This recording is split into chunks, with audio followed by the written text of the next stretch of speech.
বিসর্জনের দিনে কেউ থাকবে না তোমার পাশে, সেদিন ভগবান থাকবে। আর সেই পতিত পাবন কাঙালির ঠাকুর আমার গৌর সুন্দর।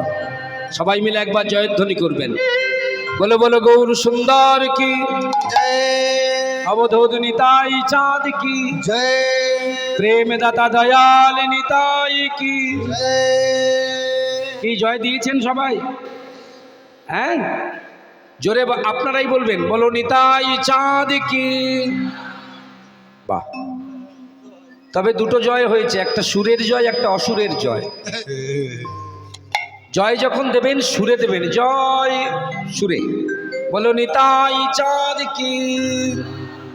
বাহ, এই তো চেষ্টা করছেন, এটা ভালো। হরে কৃষ্ণ। নিতাই চাঁদের নামে জয় দিয়ে আমরা সেবা সঙ্গনে এলাম। গাছের ফল যদি খেতে হয়, মন দিয়ে শুনবেন, গাছের ফল যদি করতলগত করতে হয়, সেবা করতে হয়, তবে গাছে উঠতে হয়। এই গাছটি হচ্ছে পালা বা লীলা, আর এই ফল হচ্ছে তত্ত্ব। আমরা জীবনের তত্ত্ব শুনবো।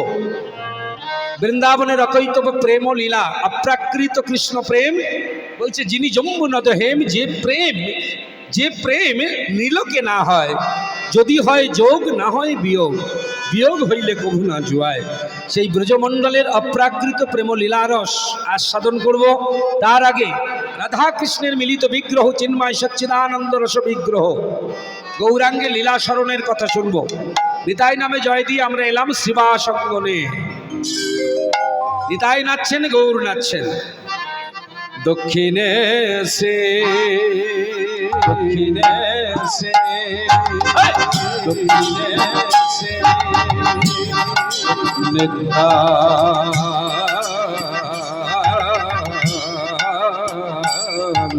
নিত্যানন্দ।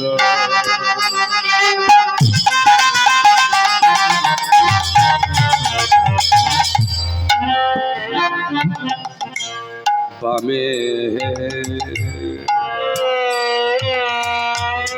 বামে গদাধর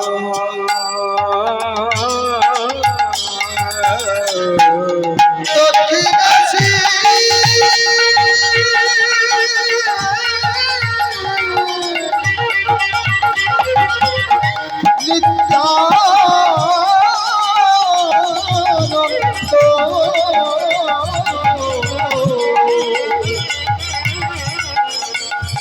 বামে গদা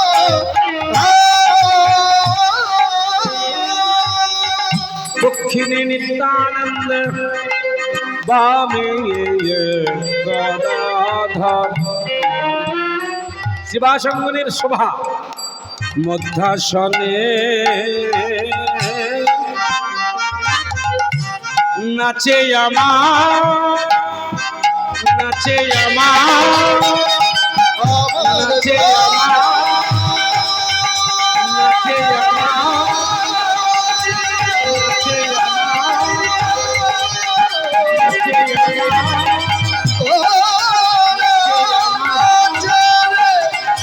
নাচে আমার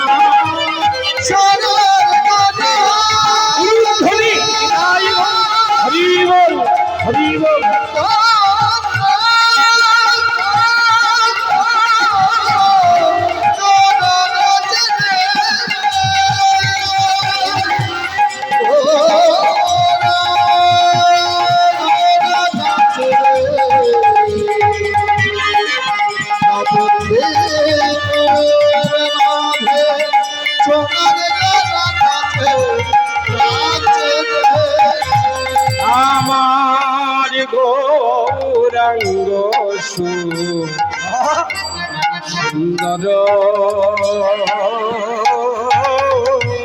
গৌরাঙ্গ সুন্দর, নাচে প্রাণ গোরা, নাচে প্রাণ গোরা, নাচে ব্রজ ভাবে হয়ে বিভোরা। নাচে প্রাণ গোরা। সে যে প্রজা ভাবে হয়ে বিভরা আজ নাচে গোরা। শচী মায়ে নয়ন তারা নাচে প্রাণ গোরা। সচি মায়ের নয়ন তারা নাচে প্রাণ গোরা। সচি মায়ের নয়ন তারা নাচে প্রাণ গোরা। আমার বিষ্ণু প্রিয়ার চিত চোরা নাচে প্রাণ গোরা। বিষ্ণু প্রিয়ার চিত চোরা রে গোরা রসের গোরা। ভাবের গোরা রসের গোরা। আমার গোরা রসের গোরা। নাচে প্রাণ গোরা। মধ্যাসনে নাচে আমার গৌর সুন্দর।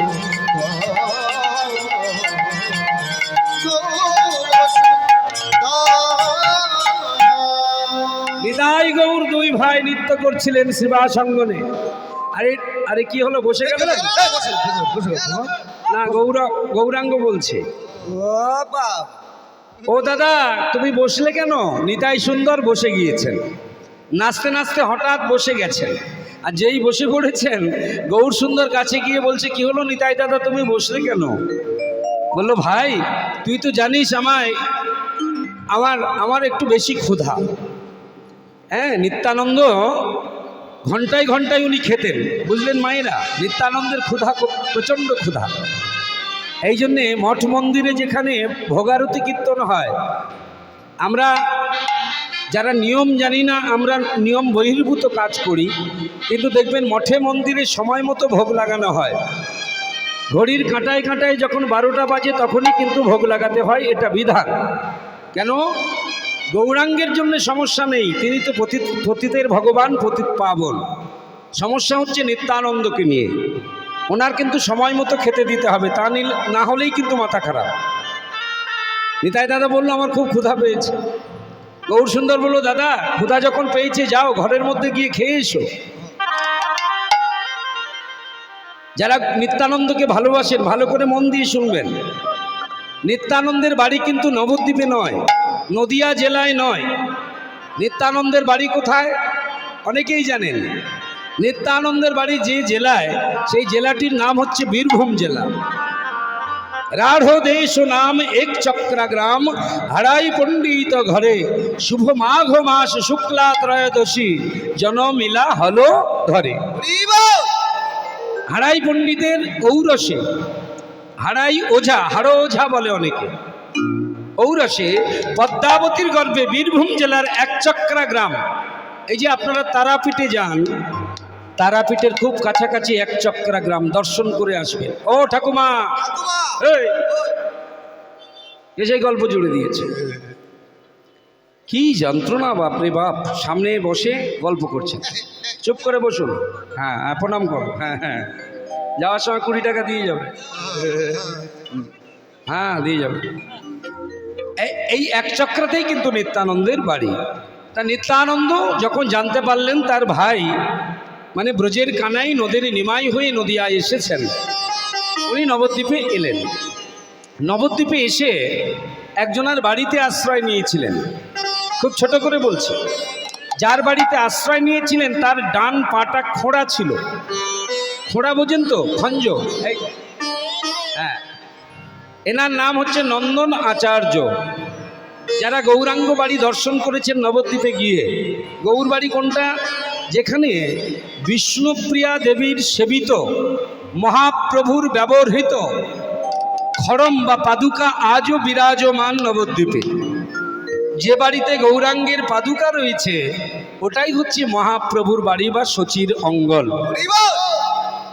যদি আপনারা দর্শনে যান বা যারা গিয়েছেন নিশ্চয়ই জানেন, ওই গৌর দর্শন করে, গৌর পাদুকা দর্শন করে যখন আপনি গৌরাঙ্গ বাড়ি থেকে বের হবেন, বেরিয়েই একটু বাঁদিকে গিয়ে ডান দিকে তাকাবেন, দেখবেন লেখা আছে নন্দন আচার্যের গৃহ।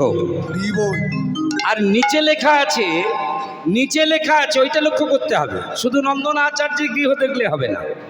তার নিচে লেখা আছে দেখবেন নিতাই গৌর মিলনস্থল। মানে প্রথম নিতাই গৌর মিলিত হয়েছিল, দেখা হয়েছিল তাদের কলিযুগে এই নন্দন আচার্যের বাড়িতে। যখন দেখা হলো তখন নিত্যানন্দ বলেছিল, গৌর ভাই নিমাই, আমার বড় ইচ্ছা যতদিন তুই নবদ্বীপে আছিস আমি তোর সঙ্গ পেতে চাই, তুই শুধু আমার থাকার একটা ব্যবস্থা করে দে। যারা এখানে গৌর ভক্ত রয়েছেন, অনেকে কীর্তনিয়া রয়েছেন, বলতে পারবেন নবদ্বীপে নিত্যানন্দ কার ঘরে থাকতেন? আরে বাবা, একটা মানুষ থাকতে গেলে তো তার জায়গা দরকার। কোথায় থাকতেন নিতাই চাঁদ? কোন বাড়িতে থাকতেন? মহাপ্রভুর সঙ্গে তিনি মহাপ্রভুর বাড়িতে ছিলেন না, তাহলে কোথায় ছিলেন? যতদিন নবদ্বীপ লীলায় নিত্যানন্দ নবদ্বীপে ছিলেন ততদিন মহাপ্রভু তার থাকার ব্যবস্থা করে দিয়েছিলেন। কোথায়? নিতাই দাদার গলা জড়িয়ে ধরে নিমাই বলেছিল, গৌরাঙ্গ বলেছিল, গৌর হরি বলেছিল, নিতাই দাদা এই নদিয়ার মাটিতে তুমি যদি আমার কাছে না থাকতে চাও তবে শুনে নাও, এই নবদ্বীপের মাটিতে শচী মা ছাড়াও আমার আরেকটা মা আছে।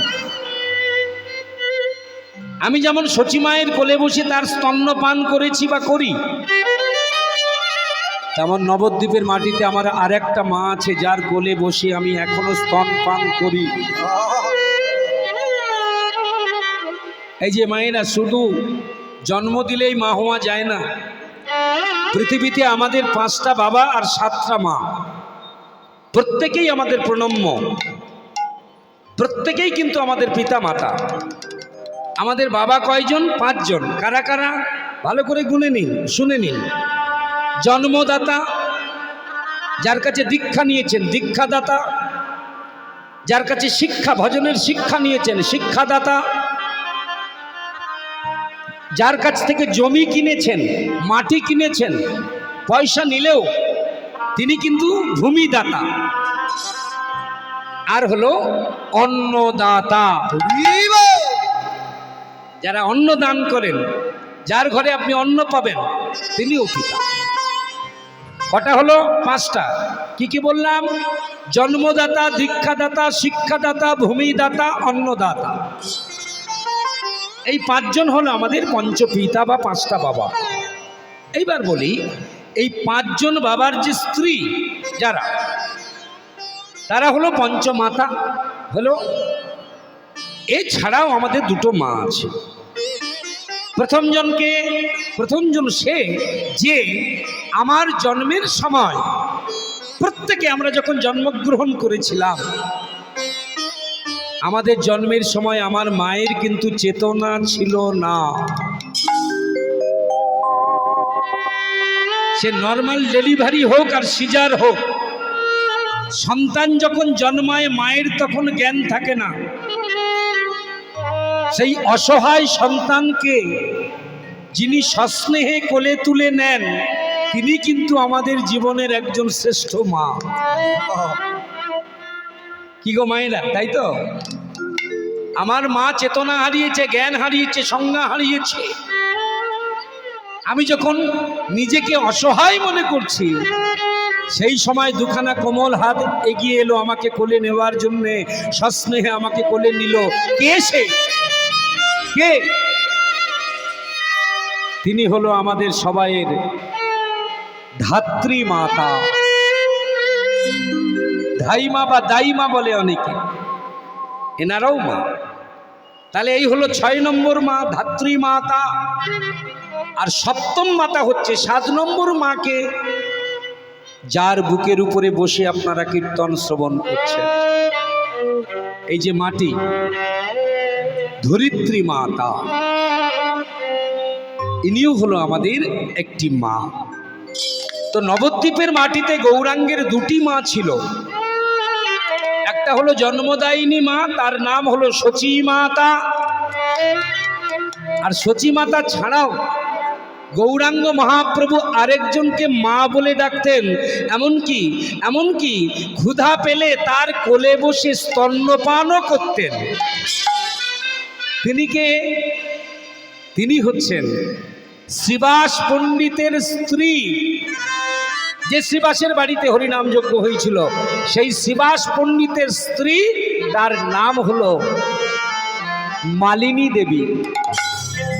নিত্যানন্দ প্রভু যতদিন নবদ্বীপে ছিলেন, গৌর হরি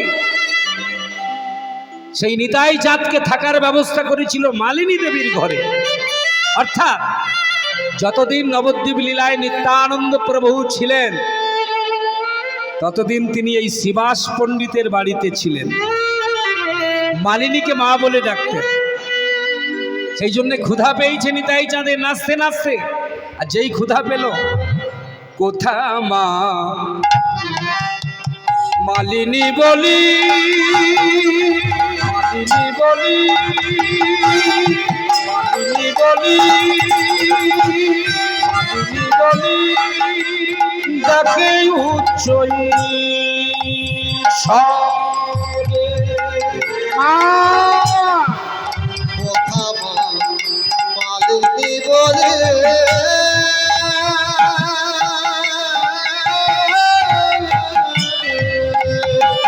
হরিবল নিতাই আমার ডাকে উচ্চ স্বরে, ডাকে উচ্চ স্বরে মা মা। নিতাই চাঁদ ডাক দিলেন মালিনী দেবীকে। হরিবল হরিবল। শুধু গর্ভে ধরলে মা হওয়া যায় না গো। শ্রীবাস পত্নী, শ্রীবাস গৃহিণী মালিনী দেবী ছিলেন বাৎসল্য রসের পরাকাষ্ঠা জননী। নিত্যানন্দ যদি একবার ডাকে, একবার ডাকে, মালিনী দেবী তাড়াতাড়ি দরজার কাছে এসে বলতো, আয় আয় আয় আয় নিতাই, খেয়ে যা, আয় খেয়ে যা। নিতাই চাঁদ ডেকে ডেকে চলেছেন, মা ডাকে উচ্চ স্বরে মাতা, ডাকে উচ্চ স্বরে মা মা। কথা মালিনী বলে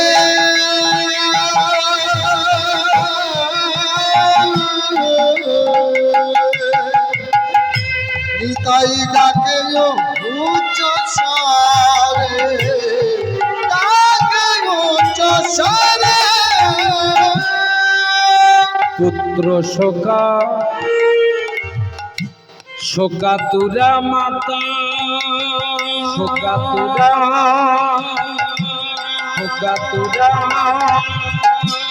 হাসে নয়ন নীরে। পুত্র শোকাতুরা মাতা, পুত্র শোকাতুরা মাতা, সে যে ভাসে নয়নী রে মাতা। ভাসে নয়নী রে। আজকে একটা ঘটনা ঘটেছে, যেটা আশা করা যায়নি। ঘটনাটা হলো, শ্রীবাস গৃহে একটা সাংঘাতিক ঘটনা ঘটেছে। শ্রীবাসের ছোট ছেলে, এইটুকুন ছেলেটা আজকে মায়ের কোলে দুগ্ধ খেতে খেতে হঠাৎ মারা গিয়েছেন। পুত্র বিরহে বিরহান্বিতা গর্ভধারিণী জননী শ্রীবাস গৃহিণী মালিনী পুত্রহারা হয়ে মৃত পুত্রকে কোলে নিয়ে কাঁদছে। আর ঠিক সেই সময় নিতাই মা মা মা মা বলে ডাক দিয়েছেন। আপনারাই বলুন, এখানে যারা মায়েরা আছেন বুকে হাত দিয়ে বলুন, সন্তান যদি চিরকালের মতো মায়ের বুক থেকে চলে যায়, হারিয়ে যায়, সারা পৃথিবী তাকে ভুলে যেতে পারে, কিন্তু সারা জীবন মা কোনোদিন হারালো সন্তানের কথা বলতে পারে না। কেন? কেন? সন্তান জন্ম নেবার আগে একটা যন্ত্রণা হয়, আমরা বলি